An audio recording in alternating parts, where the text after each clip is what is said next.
Hello everyone, कैसे हैं आप सब लोग। आज हम लोग जो टॉपिक करने वाले हैं that is types of companies. Types of companies ये आपका सीएस एग्जीक्यूटिव के लिए कंपनी लॉ में आ सकता है और सेटिंग अप में आ सकता है। सेटिंग अप आपके जो पेपर है सेटिंग अप का उसमें आ सकता है। आई एम प्लानिंग स्टूडेंट्स कि मैं आपको पूरा कंपनी लॉ रिवाइज कराऊंगी फॉर योर एग्ज़ाम जून 2022, जो आपके पेपर होने वाले हैं जून 2022 में। उसके लिए मैं आपको पूरा कंपनी लॉ एक एक चीज़ अच्छे से समझाऊंगी। तो आप जितनी भी वीडियोस अपलोड होंगी रेगुलर बेसिस पे अपलोड होंगी, आप सब कुछ देखें। और अगर आपको कोई डाउट है तो आप कमेंट सेक्शन में बताओ, मैं आपका रिप्लाई ज़रूर करूँगी। ठीक है, तो आज जो हम पहला टॉपिक पढ़ने वाले हैं टाइप्स ऑफ कंपनीज़। देखिए बच्चों, जो टाइप्स ऑफ कंपनीज चैप्टर है वो हमारे जो ICSI का मॉड्यूल है वो कंपनी लॉ में नहीं दे रखा। वो कहाँ दे रखा है? सेटिंग अप के सिलेबस में दे रखा है। बट आपको ये कंपनी लॉ में भी पढ़ना बहुत ज़रूरी है। क्यों ज़रूरी है? क्योंकि अगर हमें कंपनी का मतलब ही नहीं पता होगा, कितनी तरीके की कंपनीज होती हैं यही नहीं पता होगा, तो हम कंपनी लॉ पढ़ेंगे कैसे। इसीलिए मैंने आपको सबसे फर्स्ट टॉपिक जो मैं पढ़ाऊँगी that is types of companies. ठीक है, तो शुरू करते हैं टाइप्स ऑफ कंपनीज। तो पहले कंपनी का meaning, what do you mean by company? Company होता क्या है? तो सेक्शन क्या है बच्चों? देखो स्टूडेंट्स, आपको सारे के सारे सेक्शन याद करने हैं। कंपनीज एक्ट में टोटल 470 सेक्शंस हैं, टोटल 470 सेक्शंस हैं। वो सारे के सारे सेक्शन आपने याद करने हैं। ठीक है, देखना आप साथ साथ वीडियो देखोगे, आपको साथ साथ सारे सेक्शन याद भी हो जाएंगे। तो स्टार्ट करते हैं। कंपनी का डेफिनेशन, कंपनी की डेफिनेशन कहाँ लिखी है? सेक्शन 2 क्लॉज 20 में कंपनी की डेफिनेशन लिखी है। कंपनी का मीनिंग क्या होता है? Company means a company registered under companies act 2013 और any previous company law. Company का मतलब क्या है? कंपनी मीन्स अ कंपनी, ये कंपनी मतलब एसोसिएशन ऑफ पर्सन्स, मतलब कुछ लोग मिलके बिजनेस करना चाहते हैं। कैसे? कंपनी बना के, दैट इज कंपनी। तो क्या लिखा है? Company means a company registered under companies act 2013 और any previous company law. Company वो कंपनी है जो रजिस्टर्ड है कंपनीज एक्ट 2013 में और any previous company law. Previous company law बच्चों आपको पता होगा कंपनीज एक्ट 1956 था। अगर कोई कंपनी रजिस्टर्ड है 1956 में या उससे पहले के भी एक्ट में, तो वो क्या मानी जाएगी? कंपनी मानी जाएगी। कंपनी का मतलब क्या होता है? Association of person. Association of person का मतलब दो या दो से ज़्यादा लोग मिलकर अगर बिजनेस करना चाहते हैं कंपनी बनाकर, तो उसको बोलते हैं एसोसिएशन ऑफ पर्सन्स। क्लियर? अच्छा, फिर रजिस्टर कराना क्या लिखा है? Company means a company register under companies act. Register मतलब कि रजिस्ट्रेशन कराना पड़ेगा। कहाँ? वेयर टू गेट रजिस्टर्ड, कहाँ रजिस्टर कराना है? देखो, दो फ्रेंड्स हैं ये ए और बी, ए और बी दो फ्रेंड्स हैं। ये दोनों क्या करना चाहते हैं? कंपनी बनाना चाहते हैं। तो क्या करेंगे? इनको कंपनी बनाने के लिए रजिस्टर होना है। कहाँ पर? कंपनीज एक्ट में। आप कंपनीज एक्ट में कैसे रजिस्टर होते हैं? इनको क्या करना पड़ेगा? ROC को एप्लीकेशन लगानी पड़ेगी INC 32। INC 32 क्या है? एक फॉर्म है। इस फॉर्म में एप्लीकेशन लगानी पड़ेगी ROC को। ROC मतलब रजिस्ट्रार ऑफ कंपनीज, सब लिखेंगे। ROC का मतलब क्या होता है? Registrar of companies. यहाँ पे एप्लीकेशन लगानी पड़ेगी। फॉर्म क्या है? INC 32 स्पाइस प्लस फॉर्म है। ठीक है, फिर ROC क्या करेगा? सब कुछ चेक करेगा, सारे डॉक्यूमेंट्स अगर सही होंगे तो क्या करेगा? ROC COI देगा। COI का मतलब सर्टिफिकेट ऑफ इनकॉर्पोरेशन। क्या देगा? सर्टिफिकेट ऑफ इनकॉर्पोरेशन देगा। कौन से फॉर्म में? INC 11 में देगा। ठीक है, जिस दिन ROC ने INC 11 certificate of incorporation in दोनों लोगों को दे दिया, जिस दिन दे दिया उसी दिन क्या मान ली जाएगी? कंपनी क्या हो गई? रजिस्टर हो गई। और कंपनी रजिस्टर हो गई तो कंपनी पे क्या लगेगा? कंपनीज एक्ट लगेगा। कंपनी को कंपनीज एक्ट फॉलो करना ही पड़ेगा। सिंपल। कंपनी का डेफिनेशन समझ में आ गई सबको? सेक्शन क्या है? 2 क्लॉज 20, राइट। अच्छा, एक बात बताओ, अभी हमने पढ़ा कंपनी की definition. Company means a company जो रजिस्टर्ड अंडर कंपनीज एक्ट 2013 में या एनी प्रीवियस कंपनी लॉ में। तो मैं आपसे एक क्वेश्चन पूछती हूँ। एक शॉप है, शॉप पता है ना आपको क्या होता है? शॉप पे क्या लिखा है? Sharma trading company. शॉप का जो नाम है क्या लिखा है? Sharma trading company. क्या ये कंपनी है? No, it is not a company. ये कंपनी नहीं है। क्यों? क्योंकि सिर्फ नाम, वर्ड कंपनी लिख देने से कोई कंपनी नहीं बन जाता। कंपनी बनने के लिए क्या करना पड़ेगा? कंपनीज एक्ट में रजिस्टर कराना पड़ेगा। जब तक आप कंपनीज एक्ट में रजिस्टर नहीं हो जाते तब तक आप कंपनी नहीं हो। कंपनी वर्ड लिख देने से it is not a company, company नहीं बन सकते। क्लियर? सिर्फ एक वर्ड कंपनी लिख देने से कंपनी नहीं बना जा सकता। You have to register where? In companies act 2013। Simple, ठीक है। अब बच्चों ध्यान से देखेंगे, कंपनी दो तरीके की होती हैं। कंपनी की डेफिनेशन अभी हमने पढ़ी सेक्शन 2 क्लॉज 20। पूरे हिंदुस्तान में दो तरीके की कंपनी है सिर्फ। पहली कंपनी है प्राइवेट कंपनी और दूसरी कंपनी है पब्लिक कंपनी। ठीक है, प्राइवेट कंपनी का मतलब कहाँ लिखा है, सेक्शन क्या है 2 क्लॉज 68, और पब्लिक कंपनी का सेक्शन क्या है 2 क्लॉज 71। प्राइवेट कंपनी वो कंपनी होती है, एनी कंपनी जो सेटिस्फाई करे फॉलोइंग कंडीशंस। प्राइवेट कंपनी वो कंपनी है जो फॉलोइंग नीचे लिखी हुई कंडीशंस को सेटिस्फाई कर देती है। अगर कोई कंपनी, तो वो क्या बन जाती है, प्राइवेट कंपनी बन जाती है। क्लियर? तो प्राइवेट कंपनी की डेफिनेशन क्या लिखी है देखते हैं। Private company minimum paid up share capital as may be prescribed. क्या लिखा है, प्राइवेट कंपनी की minimum paid up share capital कितनी होनी चाहिए, एज मे बी प्रिस्क्राइब्ड। कहाँ प्रिस्क्राइब्ड, ये प्रिस्क्राइब्ड होता है रूल्स में, और रूल्स कौन बनाता है, सीजी बनाता है। कौन बनाता है, सेंट्रल गवर्नमेंट रूल्स बनाती है। क्लियर? तो minimum paid up share capital as may be prescribe. पहले क्या होता था कि अगर आपको प्राइवेट कंपनी बनानी है तो आपकी minimum paid up share capital कम से कम 1 लाख रुपए होनी चाहिए। बट अब इसको हटा दिया गया है, ये रिमूव कर दी गई है लिमिट। अब ये बोला गया है कि अगर आपको प्राइवेट कंपनी बनानी है तो minimum paid up share capital की रिक्वायरमेंट 0 है। कितनी है, 0। कि आपके पास अगर मिनिमम 1 लाख रुपए भी नहीं है तो भी आप प्राइवेट कंपनी बना सकते हो। ऐसा क्यों करा गया है, ऐसा इसलिए करा गया है क्योंकि कुछ पर्सन्स थे, फॉर एग्जाम्पल आपको एक एग्जाम्पल देती हूँ कि कुछ लोग थे, 2 लोग मिलकर एक कंपनी बनाना चाहते थे, प्राइवेट कंपनी बनाना चाहते थे। ठीक है, तो उन लोगों के पास बट पैसे नहीं थे, तो वो गवर्नमेंट के पास गए। उन्होंने बोला कि हम लोग कंपनी बनाना चाहते हैं, हम लोग बिजनेस करना चाहते हैं, बट हम कर नहीं सकते क्योंकि हमारे पास 1 लाख रुपए नहीं है। और आपने प्राइवेट कंपनी की डेफिनेशन में 2 क्लॉज 68 में ये लिखा है कि minimum paid up share capital की रिक्वायरमेंट चाहिए अगर आपको कंपनी बनानी है तो, और कितनी चाहिए, 1 लाख रुपए चाहिए। लेकिन हमारे पास तो 1 लाख रुपए है नहीं, तो अब हम क्या करें। तो गवर्नमेंट ने बोला ठीक है, हम लोग क्या करते हैं, ये जो लिमिट है ना इसको हटा देते हैं। तो अब तो आप प्राइवेट कंपनी बना सकते हो ना। हाँ, कह रहे अब तो हम बना सकते हैं। तो ये क्यों हटाई गई, बिकॉज गवर्नमेंट क्या चाहती थी कि लोग बिजनेस करें। तो अगर एक वर्ड लाइन बोलो तो ease of doing business, ease of doing business के लिए गवर्नमेंट ने minimum paid up share capital की रिक्वायरमेंट ख़त्म कर दी। सिंपल है, क्लियर? ठीक है, तो पहली कंडीशन तो ये है, अगर प्राइवेट कंपनी बनाना चाहते हो तो पहले क्या होता था, minimum paid up share capital की रिक्वायरमेंट एज में भी प्रिस्क्राइब्ड।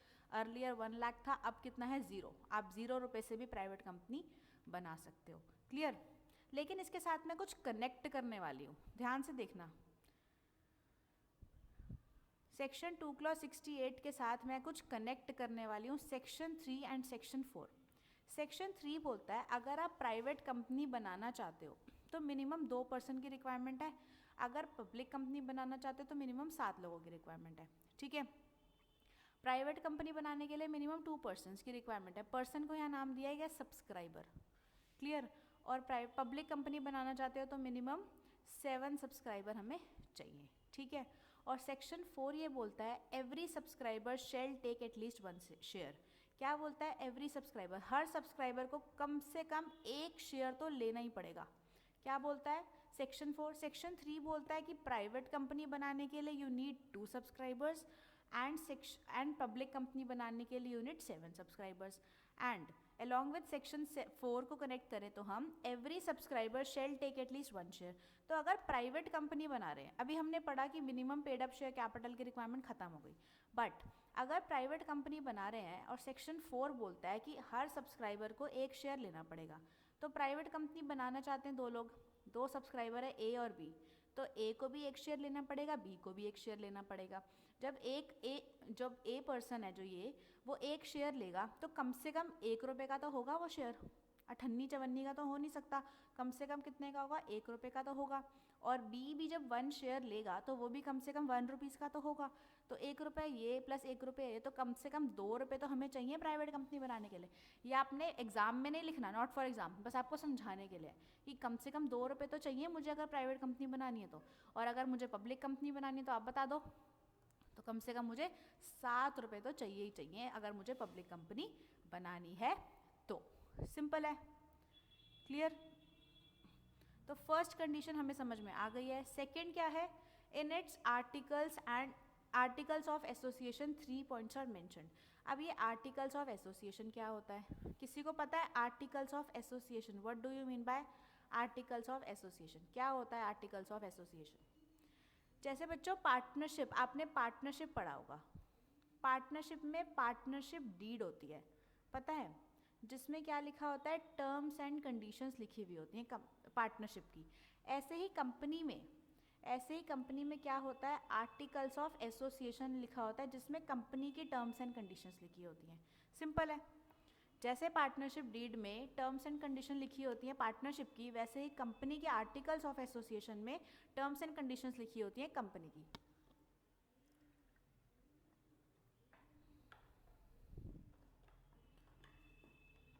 पहली टर्म्स एंड कंडीशन मतलब 3 चीज़ें आर्टिकल्स में अगर लिखी हैं तो वो क्या है, प्राइवेट कंपनी है। फर्स्ट क्या है, restrict the right to transfer the shares. क्या है, रिस्ट्रिक्ट का मतलब क्या होता है, मना कर रखा है, नहीं। रिस्ट्रिक्शन का मतलब होता है अलाउ तो कर रखा है बट विद सम रिस्ट्रिक्शंस, कुछ कंडीशन लगा रखी है, कुछ रिस्ट्रिक्शंस लगा रखी हैं। क्या है, restrict the right to transfer the shares. इसका मीनिंग देखते हैं, एक एग्जाम्पल से समझेंगे। Restrict the right to transfer it shares का मतलब क्या होता है, देखते हैं। आपको सब पता है, बस आप ध्यान से सुनते जाइए, आपको सब कुछ समझ में आता रहेगा, ठीक है। देखो एक प्राइवेट कंपनी है जिसमें ए और बी 2 मेंबर्स हैं, 2 सब्सक्राइबर हैं, ठीक है। ए के पास 100 शेयर्स है और बी के पास 200 शेयर्स है, क्लियर। अब ए जो है ना वो अपने शेयर्स को ट्रांसफ़र करना चाहता है ए अपने शेयर्स को क्या करना चाहता है, ट्रांसफ़र करना चाहता है। क्या कर सकता है, यस। क्या लिखा है यहाँ, प्रोहिबिट लिखा है, मना कर रखा है, नहीं मना नहीं कर रखा, आपको अलाउड है ट्रांसफ़र करना shares but with some restrictions, मतलब कुछ कंडीशन लगा रखी हैं। अगर आपने वो कंडीशन सेटिस्फाई कर दी तो आप करो अपने शेयर ट्रांसफ़र, कोई दिक्कत नहीं है, ठीक है। तो ए अपने शेयर 100 शेयर्स को ट्रांसफ़र करना चाहता है, क्या वो कर सकता है, यस कर सकता है बट विद सम रिस्ट्रिक्शंस, कुछ रिस्ट्रिक्शंस हैं। क्या रिस्ट्रिक्शन है, क्या करना पड़ेगा, ए को पहले एग्जिस्टिंग शेयर होल्डर से पूछना पड़ेगा, अपने शेयर ट्रांसफ़र करने से पहले एग्जिस्टिंग शेयर होल्डर से पूछना पड़ेगा कि ए बोलेगा बी को, बी मैं अपने शेयर ट्रांसफ़र करना चाहता हूँ, तो क्या आप मेरे शेयर खरीदना चाहोगे। अगर बी बोलता है कि नहीं मैं आपके शेयर नहीं खरीदना चाहूँगा, आप किसी और को ट्रांसफ़र कर दो, तो ए अपने शेयर किसी और को ट्रांसफ़र कर देगा। लेकिन अगर बी ने बोला कि हाँ मैं आपके शेयर खरीदना चाहूँगा, तो ए को बी को ही बेचने पड़ेंगे, दैट इज़ रिस्ट्रिक्शन। क्या रिस्ट्रिक्शन है, अगर कोई शेयर होल्डर, कोई मेंबर प्राइवेट कंपनी का अपने शेयर बेचना चाहता है तो पहले वो एग्जिस्टिंग शेयर होल्डर से बोलेगा कि आप मेरे शेयर खरीद लो, उसको पूछना ही पड़ेगा, क्योंकि क्या लिखा है उसके आर्टिकल्स में, कंपनी के आर्टिकल्स में रिस्ट्रिक्शन लिखी है कि आपको एग्जिस्टिंग शेयर होल्डर से पूछना पड़ेगा कि आप मेरे शेयर खरीद लो। अगर एग्जिस्टिंग शेयर होल्डर ने मना कर दिया कि मैं आपके शेयर नहीं खरीदूंगा, तो वो किसी थर्ड पर्सन को शेयर आगे बेच सकता है। और ये जो राइट है, एग्जिस्टिंग शेयर होल्डर्स के पास राइट है कि वो शेयर खरीद सकते हैं अदर मेंबर से, इस राइट को एक नाम दे रखा है, क्या, प्री एम्प्टिव राइट। क्या नाम दे रखा है, प्री एम्प्टिव राइट। समझ में आ गया, restrict the right to transfer it shares, clear. दूसरा पॉइंट क्या लिखा है, limit the number of members to 200। क्या लिखा है बच्चों, limit the number of members to 200, मतलब प्राइवेट कंपनी में मैक्सिमम टू मैक्सिमम कितने लोग हो सकते हैं, 200 लोग हो सकते हैं, बस यही मतलब है इसका, limit the number of members to 200। Private company में मैक्सिमम कितने पर्सन हो सकते हैं, 200 पर्सन हो सकते हैं। लेकिन कुछ और भी लिखा है। क्या लिखा है, एक्सक्लूडिंग मतलब नीचे लिखे हुए 2 लोग इस 200 की लिमिट में इंक्लूड नहीं होंगे। क्या लिखा है देखते हैं जरा, 1 सेकेंड।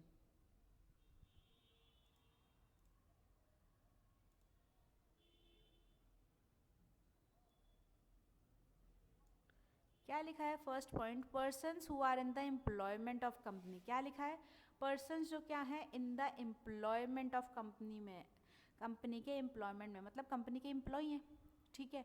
सेकंड पॉइंट क्या लिखा है, persons who have been formally in the employment of company, जो कंपनी के एम्प्लॉयमेंट में पहले थे, कंपनी के एम्प्लॉय पहले थे, were members of the company, साथ साथ मेंबर भी थे वाइल इन एम्प्लॉयमेंट। क्या लिखा है फर्स्ट पॉइंट कि कंपनी के एग्जिस्टिंग एम्प्लॉय हैं, कंपनी के एम्प्लॉय हैं पर्सन्स, ठीक है। दूसरा पॉइंट है persons who have been formally in the employment of company were members of company, जो कंपनी के फॉर्मली एम्प्लॉय थे पहले और साथ साथ मेंबर भी थे जब साथ साथ एम्प्लॉय थे, and have continue to be member after employment cease, तो वो आज भी मेंबर हैं, ठीक है, लेकिन अब एम्प्लॉय नहीं है। समझ नहीं आया, एक एग्जांपल से समझते हैं इसको भी।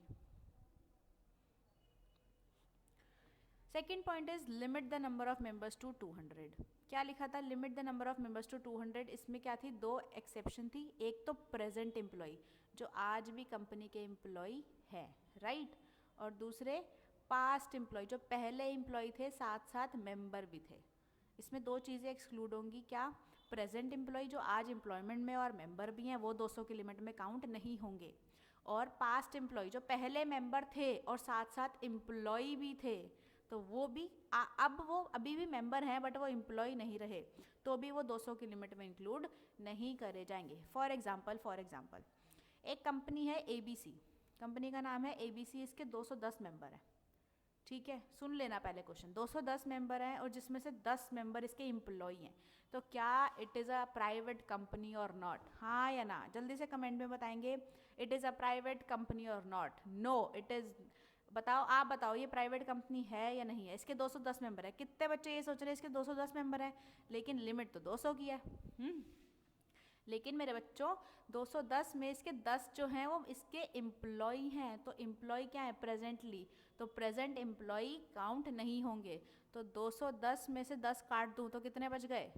200 मेंबर हैं इसके, it is a private company, तो ये प्राइवेट कंपनी है क्योंकि प्रेजेंट एम्प्लॉय को 200 की लिमिट में काउंट नहीं करा जाता, सिंपल है। एक सेकेंड एग्जाम्पल देखेंगे, फॉर मोर क्लैरिफिकेशन एक और एग्जाम्पल देखते हैं, ठीक है। एक ABC कंपनी है, इसके 10 मेंबर है, सिर्फ 10 मेंबर है, क्या 200 की लिमिट में काउंट होंगे, बिल्कुल होंगे, ठीक है। अब 10 मेंबर हैं जो साथ साथ जॉब भी कर रहे हैं कंपनी में, क्या वो 200 के लिमिट में काउंट होंगे, नहीं, वो 200 के लिमिट में काउंट नहीं होंगे because they are present employ, right. अब 10 मेंबर इन्होंने अपनी जॉब छोड़ दी लेकिन आज भी वो मेंबर हैं, तो क्या 200 के लिमिट में काउंट होंगे, नहीं होंगे। क्या पढ़ा था हमने, पास्ट एम्प्लॉय हैं लेकिन आज भी वो क्या है, हमारे मेंबर हैं, तो वो भी 200 के लिमिट में काउंट नहीं होंगे, सिंपल है।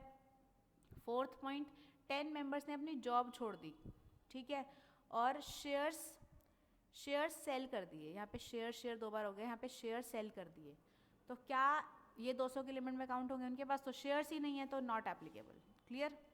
उसके बाद दोबारा 10 मेंबर वही अगेन परचेज फ्रेश शेयर्स, अब क्या वो एम्प्लॉय हैं, क्या प्रेजेंट एम्प्लॉय है ना पास्ट एम्प्लॉय है, नहीं है, वो क्या है अब न्यू शेयर होल्डर माने जाएंगे, वो 200 की लिमिट में काउंट हो जाएंगे। अब दोबारा इन 10 मेंबर को जॉब भी मिल गई तो फिर ये B1 में आ जाएंगे, that will be considered as present employ, simple, clear. 2 point हमें समझ में आ गए, restrict the right to transfer the shares, limit the number of members to 200, excluding करेंगे present employ and past employ को, क्लियर है।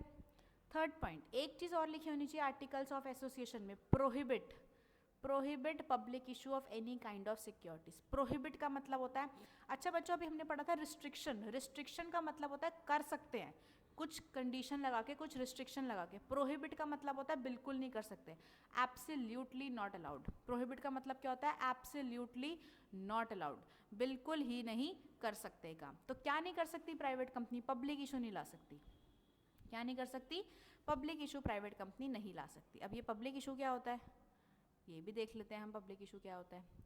थर्ड पॉइंट है public prohibits public issue, यही पॉइंट है। क्या मतलब है इसका, मीनिंग ऑफ पब्लिक इशू, देखो कंपनी जो है ना वो 2 मेथड से शेयर इशू कर सकती है, कंपनी 2 मेथड से शेयर इशू कर सकती है, एक प्राइवेट प्लेसमेंट, एक पब्लिक इशू। प्राइवेट प्लेसमेंट क्या होता है, अगर एक फाइनेंशियल ईयर में अप टू 200 पर्सन्स को शेयर इशू करे जाएं उसको बोलते हैं प्राइवेट प्लेसमेंट। अगर एक फाइनेंशियल ईयर में अप टू 200 पर्सन्स को शेयर इशू करे जाएं दैट इज प्राइवेट प्लेसमेंट। लेकिन अगर एक फाइनेंशियल ईयर में मोर देन 200% को शेयर इशू करे जाएं, that is public issue. Simple. तो कंपनी क्या private placement, private company private placement ला सकती है, बिल्कुल ला सकती है, लेकिन प्राइवेट कंपनी पब्लिक इशू नहीं ला सकती। देखिए लिखा है private company can not make public issue.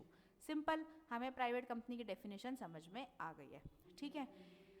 अब इस पे कि company private company public issue नहीं ला सकती, इस पे एक क्वेश्चन है, एक केस स्टडी है, देखते हैं क्या केस स्टडी है कि प्राइवेट कंपनी ने 2016 में 200 पर्सन्स को शेयर इशू करे। क्या कर सकती है? बिल्कुल कर सकती है, कर सकती है ना प्राइवेट प्लेसमेंट, तो बिल्कुल कर सकती है। अब क्या हुआ 2017 में, क्या एक बार फिर से पढ़ लो जरा डेफिनेशन। डेफिनेशन में क्या लिखा है कि प्राइवेट प्लेसमेंट वो होता है अगर एक फाइनेंशियल ईयर में 200 लोगों को शेयर इशू करा जाए एक साल में, और पब्लिक इशू होता है मोर देन 200 पर्सन्स को शेयर इशू करा जाए एक साल में, ठीक है। तो प्राइवेट कंपनी में 2016 में 200 लोगों को शेयर इशू करे अलाउड है। उसके बाद 2017 में 30 लोगों को शेयर और इशू कर दिए। क्या ये पब्लिक इशू है? नहीं, ये प्राइवेट प्लेसमेंट है, बिल्कुल प्राइवेट प्लेसमेंट है। क्या प्राइवेट कंपनी ये 30 लोगों को और शेयर इशू कर सकती है? ध्यान से सोच के बताना, क्या ये प्राइवेट कंपनी 30 लोगों को और शेयर इशू कर सकती है? बताओ। अगर कंपनी ने पहले 200 लोगों को कर चुकी है, पहले ही प्राइवेट कंपनी 200 लोगों को शेयर इशू कर चुकी है, अब 30 लोगों को और कर देगी, तो कितने बन जाएंगे इसके? 230 मेंबर बन जाएंगे। लेकिन प्राइवेट कंपनी के तो मैक्सिमम 200 ही मेंबर हो सकते हैं। सेकंड पॉइंट, सेकंड कंडीशन पड़ी थी आर्टिकल्स में। तो कंपनी प्राइवेट प्लेसमेंट तो ज़रूर ला सकती है, लेकिन अप टू 200 पर्सन तक ही। It is a private placement, ये प्राइवेट प्लेसमेंट है। जो 30 शेयर इशू कर रही है प्राइवेट प्लेसमेंट बिल्कुल है, ठीक है। बट प्राइवेट कंपनी नहीं कर सकती बिकॉज 200 की लिमिट को ये एक्सीड कर जाएगी। सिंपल है, समझ में आ गया? क्लियर?